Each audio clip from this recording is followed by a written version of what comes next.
হয় মহাশিবরাত্রি। তিনি আমাদেরকে কাম, ক্রোধ, লোভ এবং আসক্তি, হিংসা ইত্যাদি থেকে মুক্ত করেন।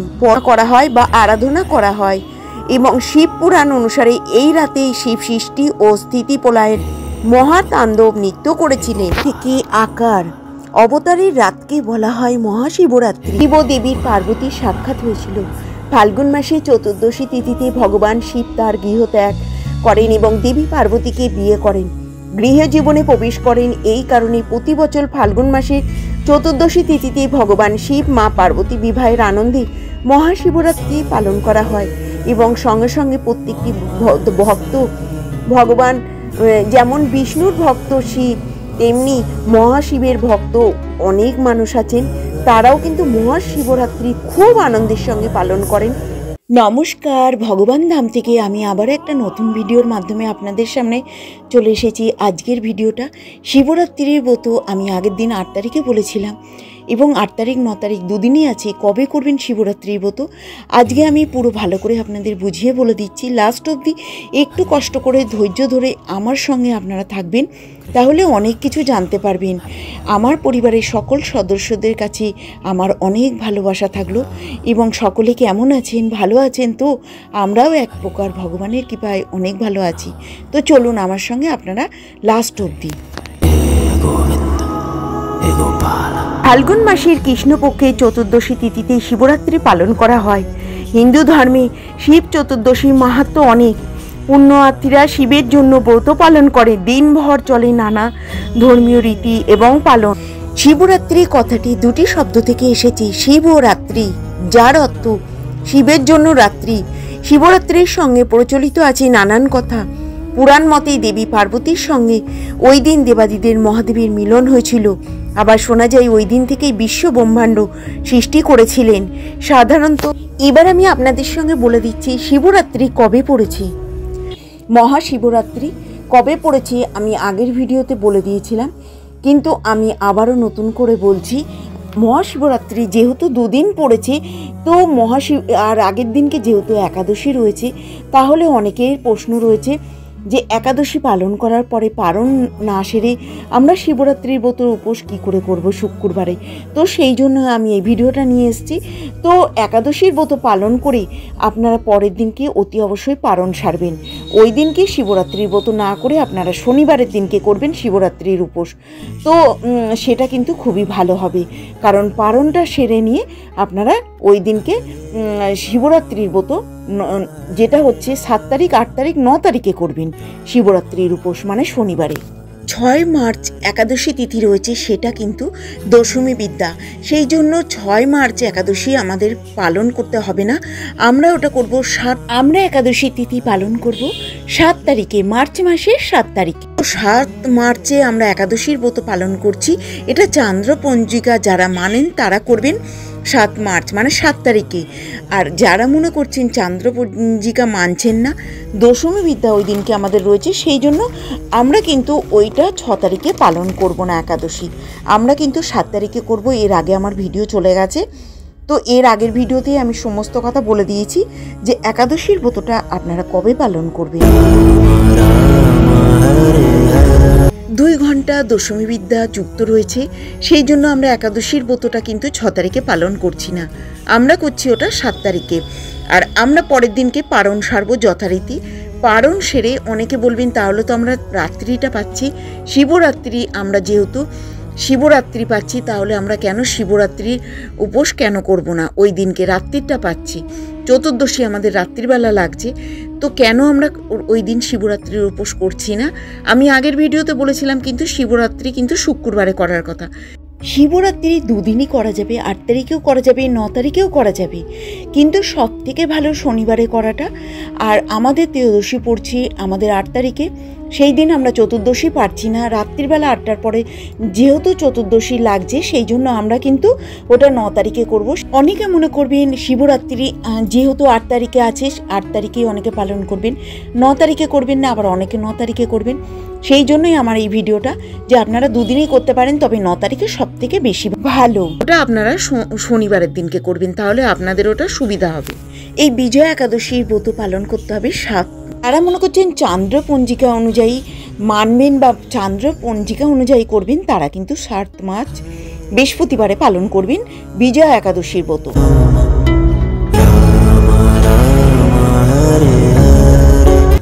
8 তারিখে যে চতুর্দশী তিথি আমাদের লাগছে যেটা, সেটা কিন্তু আমাদের হচ্ছে প্রায় রাত্রিবেলা 9টার পরে। এবার 9টার সময় মতো লাগছে চতুর্দশী তিথি, সেটার সময় আমি বলে দিয়েছি আগের ভিডিওতে। এবং সেটা হলে কি হবে, তাহলে এটা কিন্তু ত্রয়োদশী তিথি থাকছে এবং তাদের কিন্তু 12 ঘন্টা পিছিয়ে যাচ্ছে। তো 12 ঘন্টা সকলের পক্ষে সম্ভব নয় এবং সকলে এটা করতে অনেকের অসম্পূর্ণ থাকছে এবং তাদের সম্ভব হচ্ছে না। বয়স্ক মানুষ অনেকেই করেন, যারা শিবের উপাসক তারা কিন্তু ভগবান বিষ্ণুরও উপাসক, সেই জন্য বিষ্ণুর উপাসক কিন্তু এই তিথি পালন করেন এবং সুন্দরভাবে। এবং 8 তারিখে করলে সেটা হবে শিব ত্রয়োদশী উপবাস, সেই জন্য সেটা কিন্তু আপনারা 9 তারিখে করবেন, তাহলে ওটা চতুর্দশীর উপবাস হবে। এবং সারাদিন উপবাস করলে ভালো, না করতে পারলে 12টা অবধি করবেন এবং যদি না পারেন রাত্রির অবধি করবেন। এবং আর যদি মনে করেন আপনারা একদম কিছু মুখে না দিয়ে একদম নির্জলা উপবাস করবেন, তাহলে আগের দিনকে আপনারা সংযম করছেন, পরের দিন থেকে কোনো কিছু জল স্পর্শ না করে পরের দিন সকাল অবধি নির্জল উপবাস করতে পারেন, এটা হচ্ছে উত্তম। কিন্তু এটা অনেকেই পারেন না, অনেকেই পারেন না এই রকম উপবাসটা, তাহলে আপনারা রাত্রির অবধি যারা পারবেন করবেন, আর না হলে দুপুর 12টা অবধি করবেন, তাহলে চতুর্দশী তিথি আপনারা ভালোভাবে পেয়ে যাচ্ছেন। এবং শনিবারে করলে আপনারা একাদশী পালন এবং পারণ দুটোই করতে পারবেন। তারপরে আপনারা শনিবারের দিনকে অতি অবশ্যই এই শিবরাত্রির ব্রতটা পালন করবেন। সারাদিন যে তিথিটাকে বেশি মান্য দেওয়া হয় সেই তিথিটা ধরেই আমাদের কিন্তু সেই তিথিটা ধরা হয়। যেমন ওই দিনকে আমরা 8 তারিখে ত্রয়োদশী তিথিটাই আমরা ধরবো, কারণ সারাদিন আমাদের ত্রয়োদশী তিথিটাই থাকছে, চতুর্দশী লাগছে রাত্রির বেলা 9টার পর, সেই জন্য আমরা কিন্তু পরের দিনকেই শিবরাত্রির ব্রতটা পালন। এরপরে আমি বলে দিচ্ছি, যারা মনে করছেন যে আমি 7 তারিখেই আমি একাদশীর ব্রত পালন করব এবং 8 তারিখে আমি শিবরাত্রির ব্রত পালন করব, কারণ শিবরাত্রির ব্রত আপনাকে পালন করতেই হবে, একাদশীর উপবাস করতেও হবে এবং শিবরাত্রিরও পালন করতে হবে।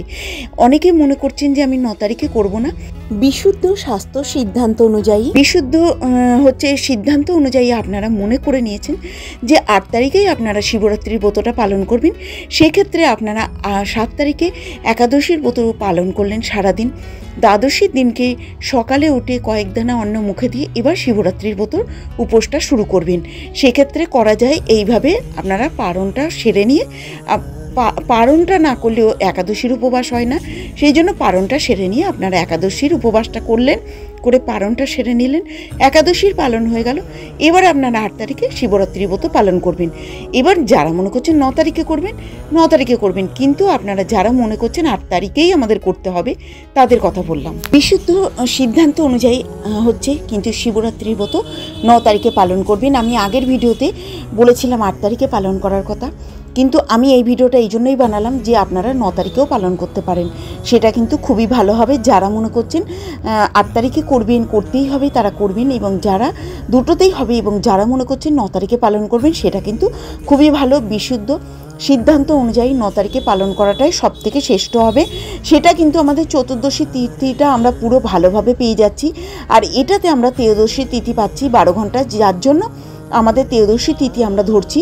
আর আমরা কিন্তু এটা চতুর্দশী তিথি আমরা 9 তারিখে ধরছি, সেই জন্য আমরা 9 তারিখে শিবরাত্রির ব্রতটা পালন করব।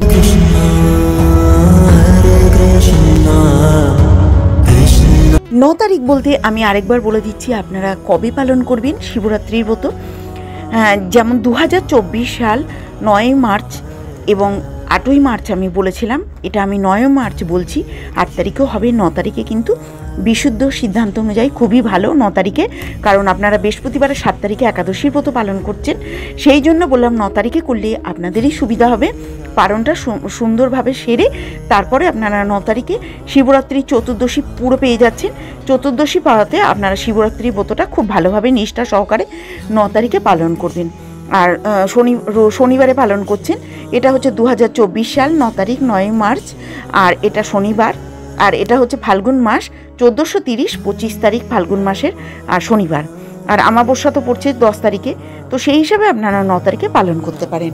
আপনারা মনে করছেন যে আমি যদি 9 তারিখে করি, তা 9 তারিখে আপনারা 12টা অবধি করতে পারেন এবং রাত্রি 9টা অবধি করতে পারেন, সন্ধে অবধি করতে পারেন। পরের দিন সূর্যোদয় ওঠার পরে আপনারা সেই সময় অবধি পুরো জল, যেমন হচ্ছে নিশি পালন হয় সেই রকম পুরো জল স্পর্শ না করে নির্জল উপবাস করে পরের দিন সূর্যোদয়ের পরে আপনারা জল অন্ন গ্রহণ করতে পারেন।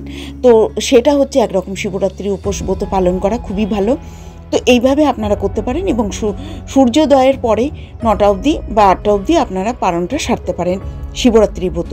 এবং ব্রাহ্মণদের সেবা করিয়ে ব্রাহ্মণদের একটা সিধে আপনারা দেবেন। আমি আগের ভিডিওতে বলে দিয়েছি, ব্রাহ্মণদের বাড়িতে গিয়ে একটু মিষ্টি খাইয়ে একটা সিধে দিয়ে এসে কিংবা কোনো মন্দিরে সিধে দিয়ে তারপরে আপনারা অন্নটা নেবেন এই শিবরাত্রি ব্রত পালন করার ক্ষেত্রে। আমি এটা আগের দিনও বলেছি, আবারও বললাম। অনেকে মনে করছেন আমরা একাদশীর ব্রত পালন করব না, শিবরাত্রির ব্রত পালন করব, সবথেকে বড় ব্রত, এবং শিবরাত্রির ব্রত পালন করলে আমরা শ্রেষ্ঠ বর প্রাপ্ত হব এবং আমরা শিবের মতন বর পাবো। এবং শিবরাত্রির ব্রত ছোট থেকে বড় সকল মহিলারা শিবরাত্রি ব্রত পালন করেন এবং অনেক পুরুষ মানুষও শিবরাত্রি ব্রত পালন করেন। তো সবাই মনে করছেন আমরা শিবরাত্রি ব্রত পালন করব, আমাদের একাদশীর ব্রত পালন করার কি দরকার, একাদশীর ব্রত পালন করব না। কিন্তু একাদশীর ব্রত পালন না করে শিবরাত্রি ব্রত পালন করা যায় না। একাদশীর ব্রত আমাদের, কিন্তু শিব হচ্ছে ভগবানের প্রধান ভক্ত এবং শিবই উল্লেখ করেছে, শিবই বলেছেন যে একাদশীর ব্রত না করে, ভগবানকে সেবা না করে, ভগবানকে ভক্তি শ্রদ্ধা না করে আমার উপবাস করলে কোনো লাভ নেই। আমি স্বয়ং ভগবানের ভক্ত, তো তোমরা ভগবানকে আগে ডাকো। আর ভগবান বলেছে শিবের উপোস না করে আমার উপোস করো না। তো দুজনার ভক্ত। ভগবানের উপোস করতে গেলে অতি অবশ্যই শিবের উপোস করতে গেলে ভগবানের উপোস করতেই হবে। আর আমাদের সব থেকে শ্রেষ্ঠ ব্রত হচ্ছে একাদশীর ব্রত। শিবরাত্রির ব্রত যদি আমরা পালন করি তো একাদশীর ব্রত অতি অবশ্যই পালন করতে হবে।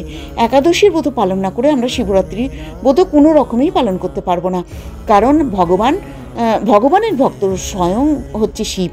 শিব হচ্ছে সব থেকে শ্রেষ্ঠ ভক্ত। যত মানুষ আছে, যত কলিযুগের মানুষ বলুন, যত শ্রেষ্ঠ দেবতা আছেন, সব থেকে প্রধান ভক্ত হচ্ছে শিব। শিব হচ্ছে ভগবানের শ্রেষ্ঠ ভক্ত। সেই জন্য শিব বলেছেন যে ভগবানের পুজো বা ভগবানের উপোস বা একাদশী আপনারা যদি না করেন, আমার উপোস করে কোনো লাভ নেই। তো আপনারা অনেকেই মনে করছেন যে শিবের উপোস করবো না, শিব ভক্ত অনেকে যারা আছেন তারা কিন্তু এটা ভাবছেন। তো আপনারা কিন্তু যারা শিব ভক্ত আছেন তারা হয়তো অনেকেই জানেন না, মহাদেব কিন্তু ভগবানের প্রধান ভক্ত। ভগবানকে মহাদেব খুবই ভালোবাসেন। সেই জন্য আপনারা কিন্তু একাদশীর ব্রত নিষ্ঠা সহকারে পালন করবেন, মহাদেব কিন্তু খুবই খুশি হবে। আর তারপরে শিবরাত্রির ব্রত পালন করবেন।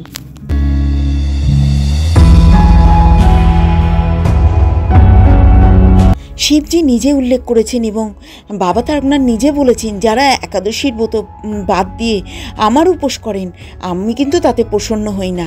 আগে ভগবানকে সেবা করতে হবে, ভগবানের উপোস আগে করতে হবে। আমি কিন্তু তাতে খুব প্রসন্ন হই। আমার ভগবানকে তোমরা ডাকছো, আমি কিন্তু প্রসন্ন হয়ে যাব। বাবা তারকনাথ বলেছেন তোমরা সেবা করো, ভগবানের উপোস আগে করো, তারপরে আমি আছি। বাবা তারকনাথ বলেছেন যারা একাদশীর ব্রত পালন করে আমার উপবাস করবে আমি কিন্তু তাদের খুব প্রিয় এবং তারা কিন্তু আমার কাছে খুব প্রিয়। একাদশীকে বাদ দিয়ে কখনোই শিবের উপোস করা যায় না। তো আপনারা সকলে কিন্তু আগে একাদশীর ব্রত পালন করবেন, তারপরে শিবের উপোস করবেন। যারা সদমা জননী রয়েছেন, আমাদের গৌরনীতায় সচিমাতা দেবীকে কিন্তু একাদশীর কথা নির্দেশ করেছিলেন যে মা তুমি একাদশীর ব্রত পালন করো। এবং কলিযুগে আমাদের গৌরনীতায় তার মা হচ্ছে সচিমাতা দেবীকে যখন নির্দেশ করেছিলেন এবং সেই সচিমাতা দেবীকে যখন একাদশীর ব্রত পালন করিয়েছিলেন, তখন গৌরনীতায়ের মা কিন্তু জীবিত ছিলেন। তো সেই হিসাবে শিবজি কিন্তু একাদশীর ব্রত যারা পালন করেন তাদের কিন্তু শিবজি খুবই ভালোবাসেন এবং তাদেরকে সকলকে বলছেন এই কলিযুগেও একাদশীর ব্রত সকলে নিষ্ঠা সহকারে পালন করবেন। এই বাবা তারকনাথ এই কথা উল্লেখ করেছেন যে সকলে কিন্তু নিষ্ঠা সহকারে একাদশীর ব্রত পালন করে তারপরে তোমরা শিবের উপোস করো, আমার উপোস করো, আমি তাতে খুবই প্রসন্ন হব, খুশি হব। এবার আমি আরেকটা কথা বলে দিই, অনেকে মনে করছেন যে 8 তারিখে শিবরাত্রির ব্রত পালন করবেন, কিন্তু যারা বয়স্ক বা যারা বেশিক্ষণ উপোস করে থাকতে পারেন না এবং বাচ্চা রয়েছেন তারা সকলেই কিন্তু 9 তারিখে করবেন। আমার এই ভিডিওটা কিন্তু ওই জন্যই বানানো। এবং যারা মনে করছেন গর্ভবতী মহিলা রয়েছেন অনেকেই মনে করছেন যে আমরা কিন্তু এতক্ষণ উপোস করে থাকতে পারবো না, কিন্তু শিবরাত্রি যেহেতু হচ্ছে 8 তারিখে রয়েছে, আমরা কি করে করব? তারা কিন্তু 9 তারিখে করবেন। এটা কিন্তু ভুল করবেন না যে 8 তারিখেই তাদের করতে হবে। 9 তারিখেও শিবরাত্রির ব্রত খুব নিষ্ঠা সহকারে পালন করলে ওই দিনই কিন্তু ভালো দিন। তো আপনারা 9 তারিখেই পালনটা করবেন। যারা মনে করছেন বাচ্চা বয়স্ক তাদের সকলকে বললাম, যারা উপোস করতে একদমই পারেন না। অনেকেই বলছেন যে মন নিষ্ঠাভাবে কাজ করছে না, এবং কিভাবে আমরা ভগবানের প্রতি মন করব এবং কিভাবে আমরা পুজো আর্চনা করব। নিষ্ঠাভাবে আপনারা যদি মন করতে চান তাহলে অধিক হরিনাম জপ করতে হবে, ভগবদ গীতা পাঠ করতে হবে, ভগবানের শ্রীচরণ কমল স্পর্শে ভগবানকে প্রতিদিন সকালে উঠে নমস্কার করবেন, প্রণাম জানাবেন এবং ভগবানকে বলবেন, ভগবান তোমার চরণে ঠাঁই দাও এবং আমি কিন্তু তোমার প্রতি ভক্তি শ্রদ্ধা আমি পালন করতে চাই। ভগবানকে ডাকবেন অতি অবশ্যই, আর অধিক হরিনাম জপ করবেন দেখবেন, এবং গীতা বই অতি অবশ্যই পাঠ করবেন। ভগবানের সেবা অতি অবশ্যই করতে পারবেন। ভগবান ছাড়া আমাদের গতি নেই। হে কৃষ্ণ করুণা সিন্ধু দীনবন্ধু জগৎপতি গোপেশ্বর গোপিকাকান্ত রাধাকান্ত নমস্তুতি। জয় শ্রীকৃষ্ণ চৈতন্য প্রভু নিত্যানন্দ শ্রী অদ্বৈত গদাধর সেবাসাদী গৌরভক্তবৃন্দ। হরে কৃষ্ণ কৃষ্ণ কৃষ্ণ হরে হরে, হরে রাম রাম রাম হরে হরে। আমাদের কিন্তু এই অধিক হরিনাম জপ যদি আমরা না করি তাহলে আমাদের কোনো গতি নেই। তো অধিক হরিনাম জপ করবেন, আলতো ফালতো কথায় কান না দিয়ে ভগবানের সেবা করবেন এবং ভগবানের সঙ্গে থাকবেন।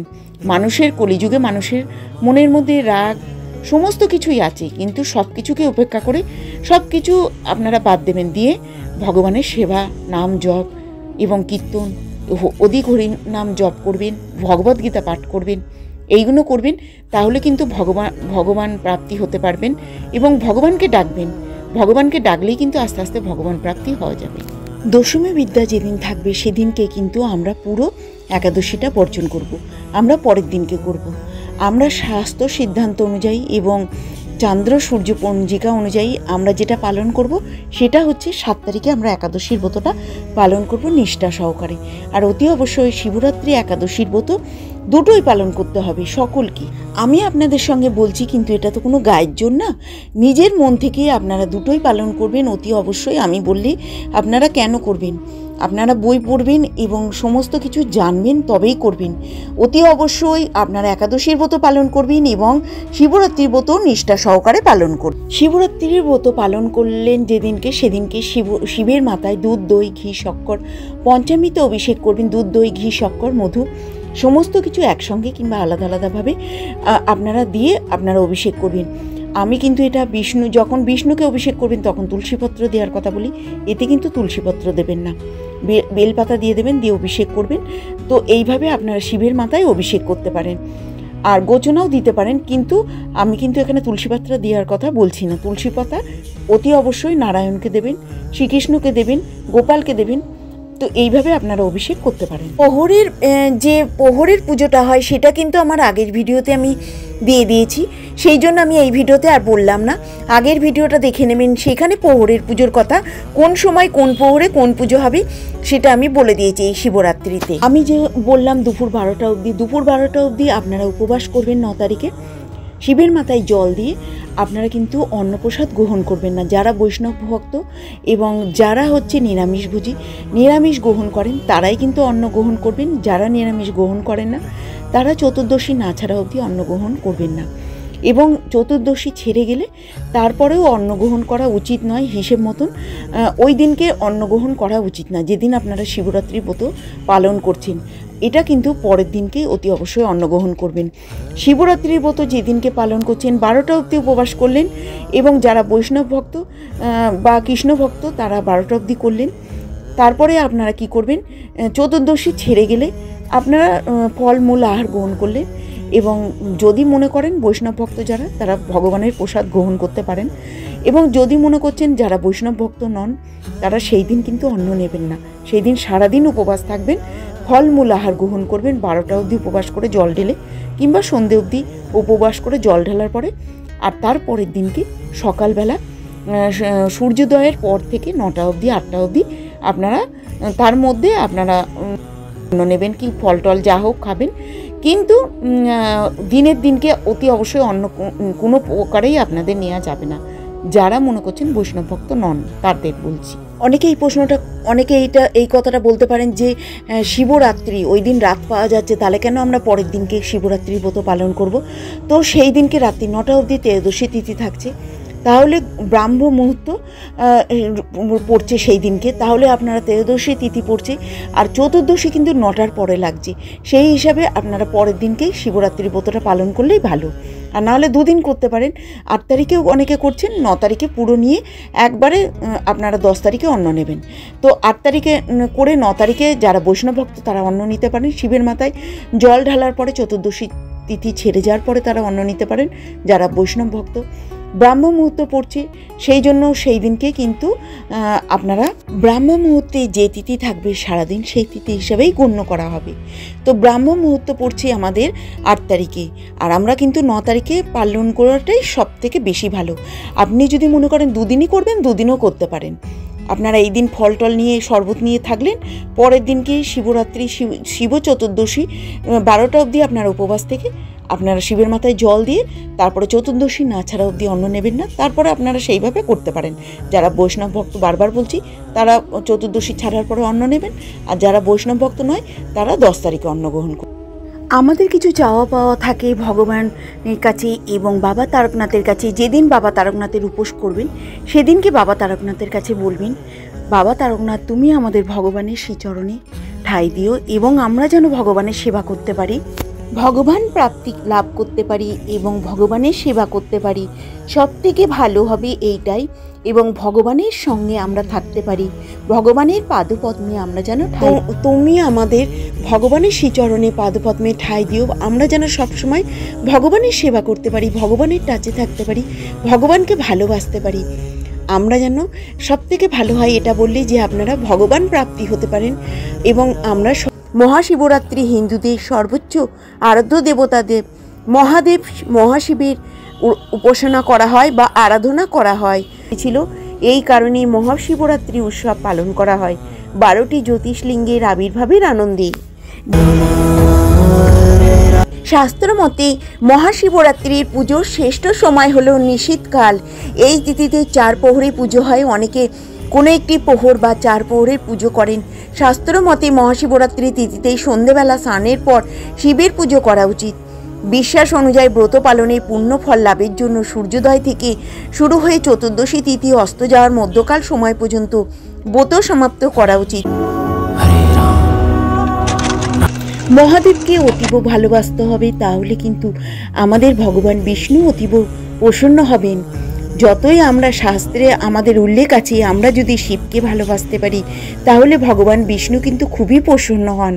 তাহলে বিষ্ণু তার ভক্ত হয়ে যান। মহাদেবকে যদি আমরা ভালোবাসি তাহলে ভগবান স্বয়ং কিন্তু তার ভক্ত হয়ে যান এবং তাকে মাথায় করে রাখেন স্বয়ং।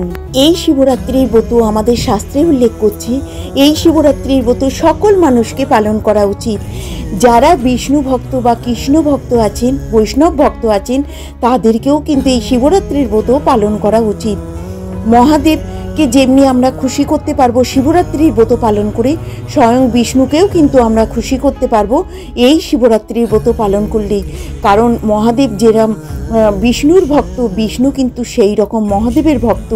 সেই জন্য আমরা বৈষ্ণব ভক্ত আপনারা হন বা কৃষ্ণ ভক্ত হন, যে যেরকমই হন না কেন মহাদেবের ব্রত পালন করতেই হবে। যদি বিষ্ণুকে প্রসন্ন করতে চান তাহলে কিন্তু মহাদেবকে খুশি করতেই হবে। মহাদেবকে খুশি করলে তাহলে ভগবান শ্রী বিষ্ণু অনেক প্রসন্ন হয়ে যাবেন, ভগবান বিষ্ণু তখন আপনারই ভক্ত হয়ে যাবেন। কারণ মহাদেবকে ভগবান বিষ্ণু কিন্তু খুবই ভালোবাসেন, মাথায় করে রাখেন। মহাদেব হচ্ছে ভগবান বিষ্ণুর পরম ভক্ত। আমরা যদি এই মহাশিবরাত্রির ব্রত পালন করি তাহলে আমাদের শ্রীকৃষ্ণ ধামে পৌঁছাতে অনেক সহজ পথ হয়ে যাবে। কারণ ভগবান কিন্তু মহাদেবকে প্রচণ্ড ভালোবাসেন। আমাদের নদীর মধ্যে যেরকম গঙ্গা শ্রেষ্ঠ, ভক্তের মধ্যে আমাদের শিব শ্রেষ্ঠ, ব্রতের মধ্যে আমাদের একাদশীর ব্রত শ্রেষ্ঠ বা শিবরাত্রি। তো এই হিসাবে আমরা কিন্তু শিবরাত্রির ব্রত আমাদের সকলকে পালন করতে হবে, নির্বিশেষ প্রত্যেকটা প্রত্যেকটা মানুষ ভগবানের ভক্ত থেকে শুরু করে বৈষ্ণব ভক্ত থেকে সকলকে পালন করতে হবে। তো আপনারা ভগবানকে ভালোবাসলে শিবরাত্রির ব্রত অতি অবশ্যই সকলে নিষ্ঠা সহকারে পালন করবেন, তাহলে আমাদের স্বয়ং বিষ্ণু কিন্তু খুবই খুশি হয়ে যাবেন।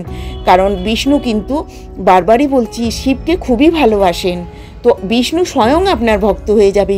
কথিত আছে ভক্তি ভরে শিবের আরাধনা করলে ভক্তের সমস্ত কষ্ট দূর হয়। ভগবান শিবকে উৎসর্গ করলে মহাশিবরাত্রি উৎসব একবারে উদযাপিত হয়ে যায় এবং মহাশিবরাত্রি উদযাপিত করলে ভগবান বিষ্ণু প্রসন্ন হন। মা বললে ভোলানাথের আশীর্বাদও পাওয়া যায় এবং অনেক জিনিস, যেমন মহাদেবকে ভালোবাসলে কৃষ্ণ প্রাপ্তি হওয়া যায়, কৃষ্ণকে ভালোবাসলে মহাদেবকেও ভালোবাসা যায় এবং দুজনে দুজনার পরম ভক্ত। সেই জন্য আমরা যদি মহাদেবকে ভালোবাসি পার্বতী মাও খুশি হন এবং শ্রীকৃষ্ণ এবং বিষ্ণু খুব প্রসন্ন হন। যে আমাদের যদি ভগবানকে ভালোবাসতে হয় মহাদেবকে ভালোবাসতে হবে। যেমন আমরা বিষ্ণুকে পুজো করতে গেলে আমরা যদি সমস্ত দেবদেবতাকে ভালোবাসি বিষ্ণু পুজো হয় না। বিষ্ণু পূজা করলেই আমাদের দেবদেবতা সকলেই সন্তুষ্ট হয়ে যান, বা কৃষ্ণকে ভালোবাসলে সমস্ত দেবদেবতা সন্তুষ্ট হয়ে যায়। সেই রকম আমাদের মহাদেবকে ভালোবাসলে বিষ্ণু প্রচণ্ড প্রসন্ন হন। আপনি না সব সময় দুজন কিন্তু দুজনার ভক্ত, সেই জন্য আপনাদের যদি আপনি বৈষ্ণব ভক্ত হয়ে থাকেন দুজনকেই ভালোবাসতে হবে, মহাদেবকেও ভালোবাসতে হবে এবং শিবের মাথায় জল ঢালতে হবে এবং বিষ্ণুকেও ভালোবাসতে হবে, বিষ্ণু পূজাও করতে হবে। দুজন কিন্তু দুজনার খুবই ভক্ত, সেই জন্য বলা হয়েছে যে ভক্তের মধ্যে সর্বশ্রেষ্ঠ হচ্ছে শিব। তো আমাদের কিন্তু শিব হচ্ছে আমাদের বৈষ্ণব ভক্ত, বিষ্ণুর পরম ভক্ত। ভগবানের মন্দিরে কিন্তু শিবলিঙ্গ থাকে, তো আপনারা মন্দিরে গিয়েও শিবের পুজো করে আসতে পারেন। তবে শিবরাত্রি পুজোর দিনকে মন্দিরে কিংবা বাড়িতে শঙ্খ, পানি শঙ্খ কোনো কিছুই ব্যবহার করবেন না, এটা আমি বলতে ভুলে গেছি। আগের ভিডিওতে বলে দিয়েছিলাম, আবারও বলে দিই। আমি ভিডিওটা এই পর্যন্তই রাখলাম। আপনারা কবে করবেন শিবরাত্রি, 8 তারিখ না 9 তারিখে, এবং একাদশীর ব্রত পালন করে পারণ না সেরে শিবরাত্রির ব্রত পালন করা যাবে কিনা, এই ভিডিওটাতে আমি এই নিয়েই এসেছি। কবে পড়েছে শিবরাত্রি এবং কিছু শিবরাত্রির সম্বন্ধে অল্প বিস্তর শেয়ার করলাম। সকলে ভালো থাকবেন, সুস্থ থাকবেন। আবার একটা নতুন ভিডিওর মাধ্যমে চলে আসবো। নমস্কার।